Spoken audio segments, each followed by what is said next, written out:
भगवान महावीर जन्मभूमि बासोकुंड वैशाली बिहार की धरती पर जन्म लिया जैन धर्म के 24वें तीर्थंकर भगवान महावीर स्वामी जी ने, जिन्होंने जियो और जीने दो का सार विश्व को समझाकर प्राणियों में जीव दया का भाव उत्पन्न किया। इस भव्य धरा का इतिहास अजर अमर है।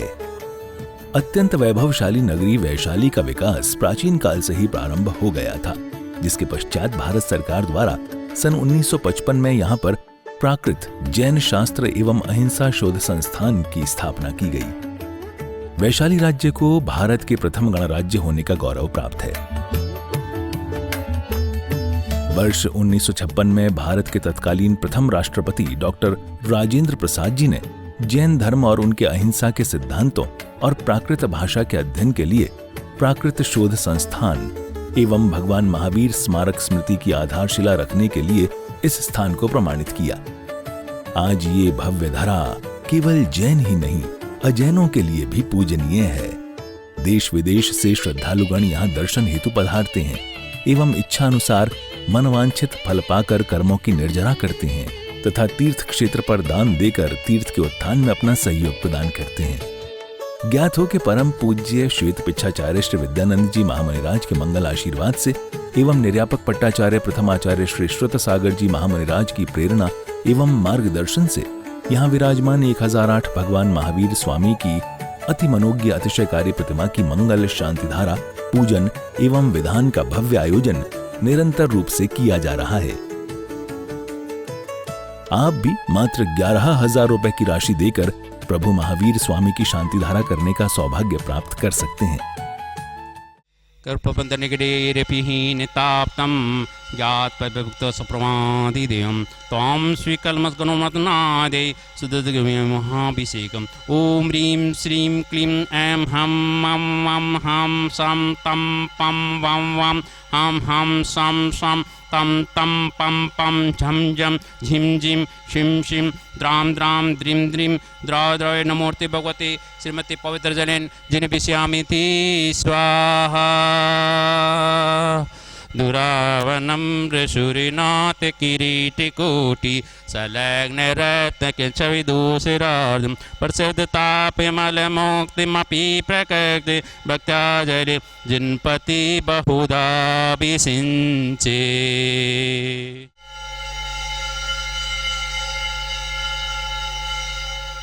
नाथ भगवान की जय, चिंतामणि पार्श्वनाथ भगवान की जय, बासुकुंड महावीर भगवान की जय, 24 भगवान की जय, समस्त मुनि संघ आचार्य संघ की जय। ओम नमः सिद्धेभ्य श्री वित्रागाय नमः।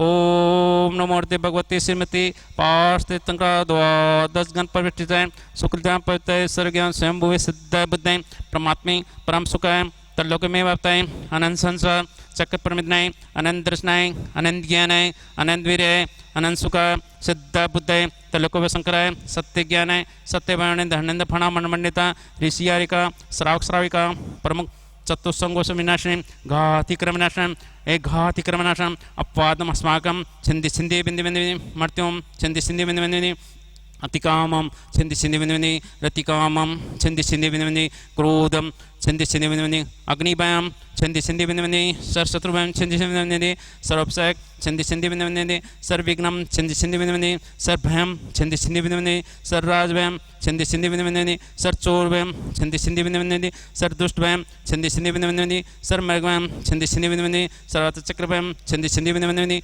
सर्वप्रमन्त्रं छिंदि छिंदि बिंदि बिंदि सर्वक्षुरोगं छिंदि छिंदि बिंदि बिंदि सर्वक्षयरोगं छिंदि छिंदि बिंदि बिंदि सर्वकुष्ठरोगं छिंदि छिंदि बिंदि बिंदि सर्वकोररोगं छिंदि छिंदि बिंदि बिंदि सर्वनरमार्यं छिंदि छिंदि बिंदि बिंदि सर्वगजमार्यं छिंदि छिंदि बिंदि बिंदि सर्वाश्मार्यं छिंदि छिंदि बिंदि बिंदि सर्वगोमार्यं छिंदि छिंदि बिंदि बिंदि सर्वमहिष्मार्यं छिंदि छिंदि बिंदि बिंदि सर्वधान्यमार्यं छिंदि छिंदि बिंदि बिंदि सर्ववृक्षमार्यं छिंदि छिंदि बिंदि बिंदि सर्वगुलमार्यं छिंदि छिंदि बिंदि बिंदि सर्वपत्रमार्यं छिंदि छिंदि बिंदि बिंदि सर्वपुष्पमार्यं छिंदि छिंदि बिंदि बिंदि सर्वफलमार्यं छिंदि छिंदि बिंदि बिंदि सर्वराष्ट्रमार्यं छिंदि छिंदि बिंदि बिंदि सर्वदेशमार्यं छिंदि छिंदि बिंदि बिंदि बिंदि सर्वेशमार्यं छिंदि छिंदि बिंदि बिंदि सर्वेताल साकनी डाकनी भयं छिंदि छिंदि बिंदि बिंदि सर्वेदनियं छिंदि छिंदि बिंदि बिंदि सर्वमोनियं छिंदि छिंदि बिंदि बिंदि सर्वक्रमाष्टकं छिंदि छिंदि बिंदि बिंदि बिंदि सतीश जैन परवीना जैन दर्पण जैन राहुल जैन, कविता जैन, दिल्ली। छिंदी छिंदी बिंदी बिंदी।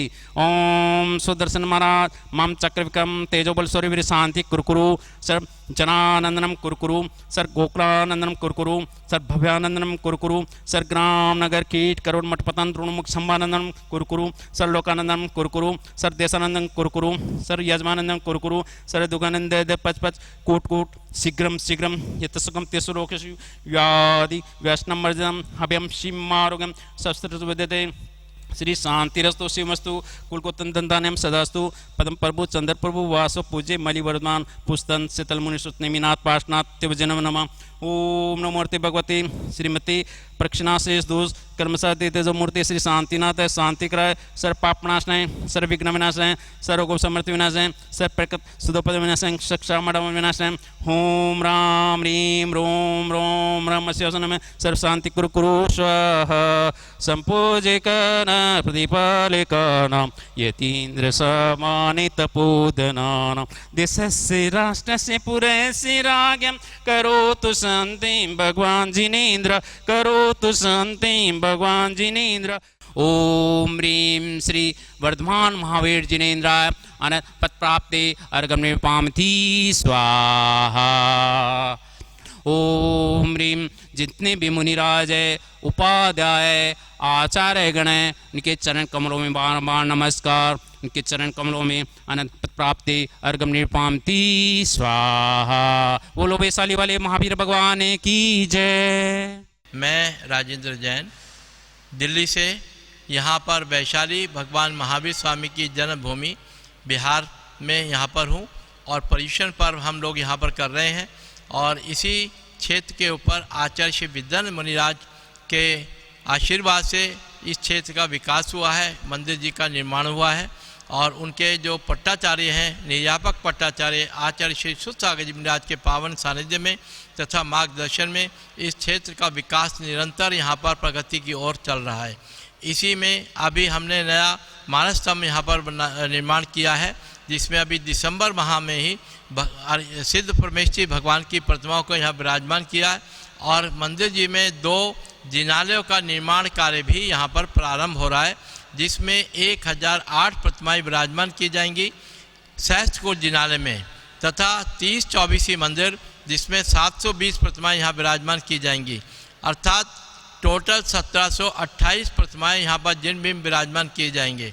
मेरा आप सबसे अनुरोध है कि एक बार यहाँ वैशाली आकर के भगवान की जन्मभूमि जिनके हम शासन काल में हैं उनकी जन्मभूमि के अवश्य दर्शन करें और एक एक प्रतिमा यहाँ पर अपने ओर से अपने परिवार की ओर से अवश्य विराजमान कराएं। प्रतिमाओं की राशि 25,000 रुपये, 75,000 रुपये, 1,11,000 रुपये अलग अलग साइज़ के आकार के अनुसार राशि रखी गई है। तो मेरा आप सबसे अनुरोध है कि आप अपना आर्थिक सहयोग इस क्षेत्र को हमेशा प्रदान करते रहें। धन्यवाद। जय जिनेन्द्र। वर्तमान योग शास्त्रों में सत्य के बारे में जैन शास्त्र में अनेक कहानी हैं। उनमें एक बहुत सुंदर कहानी है उत्तम सत्य, जो सम्यक दर्शन सहित जो बोला जाता है, सम्यक ज्ञान सहित बोला जाता है, उसको उत्तम सत्य धर्म कहते हैं। एक गांव में एक सत्य घोष नाम का व्यक्ति रहता था और उसने अपने गले में जो जेनिवा था उसको एक चक्कू टांग रखा था। लोग पूछते थे भैया क्या बात है, बोले जवान झूठ बोलते ही मैं काट के फेंक दूंगा। लोगों ने उस पर बहुत विश्वास करते रहे। एक सेठ था, उसको यात्रा थी, उसके बाद बड़े कीमती रत्न थे। क्या करें, इसलिए किसके पास रखे, तो सत्य घोष के पास रखने से काम चल सकता है। इसलिए सत्य घोष के पास गया। उन्होंने कहा महाराज मेरे यात्रा जा रहा हूँ और थोड़े दिन के लिए मेरे रत्नों के डिब्बा, पहले हम हाथ नहीं लगाते, तुझे कहीं भी घर में रखो। एक कमरे में गड्ढा गाड़ के उसमें रखा, बंद कर दिया और तुम जब भी ले जाओ। कहा वो 2-4 साल यात्रा करके वापस लौटा। उन्होंने कहा डिब्बा वे कहाँ रखा है, तुम देखो। सारे कमरा खोद रखा, सत्य घोष ने अपने उठा रखा था, मिला नहीं। वो पागल सा हो गया। और रात को 12 बजे राजमहल के पीछे एक इमली के पेड़ पर खड़े होके चढ़कर चिल्लाता था, सत्यघोष ने मुझे धोखा दे दिया, झूठ बोला। अब क्या करे? तो बहुत कुछ इंक्वायरी करने के बाद राजा ने कहा, भैया क्या मामला है? बोले कुछ नहीं, वो तो पागल सा बोलता है। पर रोज ही एक ही रट रटने से रानी ने कहा, इसमें कोई सत्यांश हो सकता है राजन, आप थोड़ा सा विषय पर गंभीरता से विचार करो। उसने सत्यघोष को अपने यहाँ बुलाया और उससे शतरंज खेलते रहे, हरा दिया। हराने के बाद उन्होंने कहा, भैया तुम्हारे घर की तिजोरी की चाबी दे दो। दे दिया। वहाँ से रत्न तिजोरी में जो थे मंगाए, अपने रत्न दोनों मिला के और थाली में रखे। और फिर उस जिस आदमी ने कहा था सेठ ने मेरी चोरी हो गई, इसने धोखा दे दिया, उसको कहा तुम्हारे छांटो। उसने अलग अलग अपने थे वो छांट लिए। तब उन्होंने सत्यघोष बताओ सच बात। हाँ महाराज मैंने धोखा दे दिया, तो ये क्या सज़ा दे देवे? तो राजा ने कहा, मैं 3 सज़ा आपको सुनाता हूँ। न्यायाधीश को बुलाया और उसने सब कहानी सुनी और 3 सज़ा दी। पहले तो उन्होंने ये कहा कि 1 किलो गोबर खाना पड़ेगा ताज़ा तुझे, गाय का। तो उन्होंने कहा, भैया कोई हरकत नहीं, थोड़े खा ले, परंतु बच तो जाऊँगा। दूसरी बात, उन्होंने एक मुक्का मार देंगे पहलवान से पीठ पर। तीसरी बात, उन्होंने हद पार कर देंगे। कौन सा चाहिए? उन्होंने कहा मैं गोबर ही खाऊंगा। कहा तो गोबर ला के रखा, थोड़ा मुंह के पास लेते उसको उल्टी होने लगी, खाया नहीं। बोल क्या पड़ता है? बोले मुक्का ही मारो। का 3 मुक्के मारने थे, एक पहलवान ने पीठ पर मुक्का मार दिया, जीभ बाहर आ गया। 2 मारते मर जाऊंगा, अरे साहब नहीं हुआ, दोनों में भ्रष्ट हो गया। और तीसरा जो हद पार, सारी संपत्ति जब्त करके उस राज्य से बाहर निकाल दिया। महानुभाव, हमारा जैन धर्म दर्शन में अनेक तीर्थ क्षेत्र हैं। सम्मेशिखर जी, गिरनार जी, पावापुरी, चंपापुरी, कैलाशगिरी, ये सब भगवानों के मोक्ष स्थली हैं। ऐसे ही जन्म स्थली, जन्म कल्याणक और गर्भ कल्याणक के स्थली भी बहुत महत्व रखते हैं। उनमें से वैशाली वासुकुंड कुंडग्राम में जो भगवान वर्धमान महावीर स्वामी का गर्भ कल्याणक और जन्म कल्याणक का स्थल है, पास में दीक्षा कल्याणक का भी स्थान है। और थोड़ा आगे जाएंगे तो उनके मोक्ष कल्याणक का भी स्थली है। उनको जहाँ केवल ज्ञान हुआ वो स्थली भी वहीं आसपास में है। महानुभाव, भगवान महावीर स्वामी ने हमारे विश्व को, उनका बहुत बड़ा योगदान है। आज जो हम लोग संविधान, कानून, जो भी न्याय नीति, दंड नीति, ये जो कुछ भी हम देख रहे हैं, वो कुमार वर्धमान महावीर स्वामी के द्वारा, और उनके प्रजातंत्र में उनके जो सांसद थे 7,777 सांसद होते थे, और वो सब मिल करके, और राष्ट्रपति, राष्ट्राध्यक्ष उनके नाना जी थे, और उनके पूज्य पिताजी राजा सिद्धार्थ एवं रानी त्रिशिला के संस्कारों से, पूर्व जन्म के पुण्य कर्म के उदय से, तीर्थंकर प्रकृति के साथ में जन्मे भगवान महावीर स्वामी, उन्होंने अनेक कानून बनाए। पशुओं को किस तरीके से रखना चाहिए, व्यापार कैसे करना चाहिए, उद्योग कैसे करना चाहिए, कृषि कैसे करना चाहिए, असी मसी कृषि, वाणिज्य, शिल्प और विद्या जो भगवान ऋषभदेव ने बताया, उनको उन्होंने प्रैक्टिकल करके सबको दिखाया। वर्धमान महावीर स्वामी हर प्रजाओं के साथ ऐसे गुल मिले हुए थे और हर जगह जाते थे। उनके 12 साल वो प्रधानमंत्री अवस्था में रहे, उस प्रजातंत्र के, तात्कालीन गणतंत्र के। उन्होंने अहिंसक रूप से सारे उसको चलाया।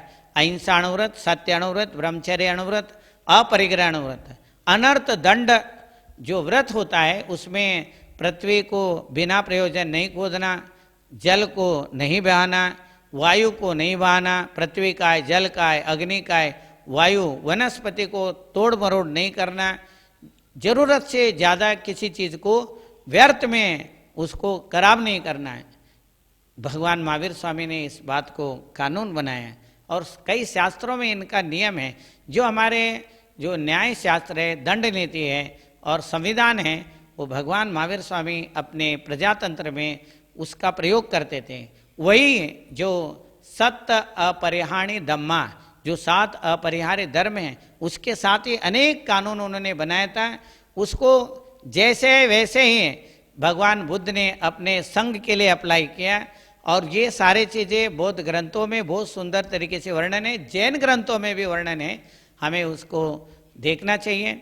अब जो वैशाली वासुकुंड में भगवान महावीर स्वामी का जो मंदिर बना है, और उसमें जो है उसमें भी सांसद बनाए हैं, कोई राशि ये लोग रखे, बहुत सारे सांसद बने, और लोग भी सांसद बनना चाहिए, वहाँ का अनुभव करना चाहिए कैसे प्रजातंत्र था, भगवान महावीर स्वामी ने किस तरीके से उसको चलाया।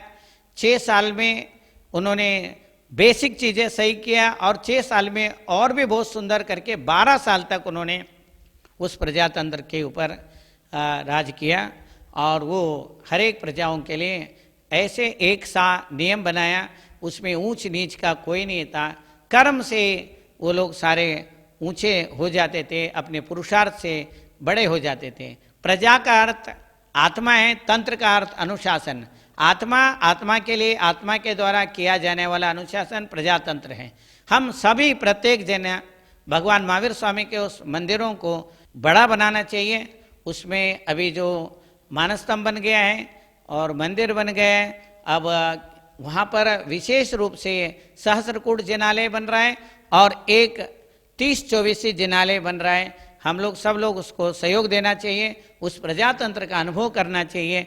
इसी को democracy is the people, by the people, for the people, इसका शुरुआत जो भगवान महावीर स्वामी ने बनाया। प्रजा अपने आप को राजा समझते थे, प्रजा के द्वारा आत्मा का अनुशासन स्वयं के लिए, और स्वयं के द्वारा स्वयं से चलाया जाने वाला जो प्रजातंत्र है, उसी को democracy is the people, by the people, for the people करके हम लोग अब समझते हैं। महानुभाव, ये सब हम वैशाली में जा करके देखना चाहिए। हमें वहाँ के पुण्य वर्गणाओं को अपने साथ जोड़ करके अपना भी उन्नति करना चाहिए। यही मेरा मंगल आशीर्वाद है।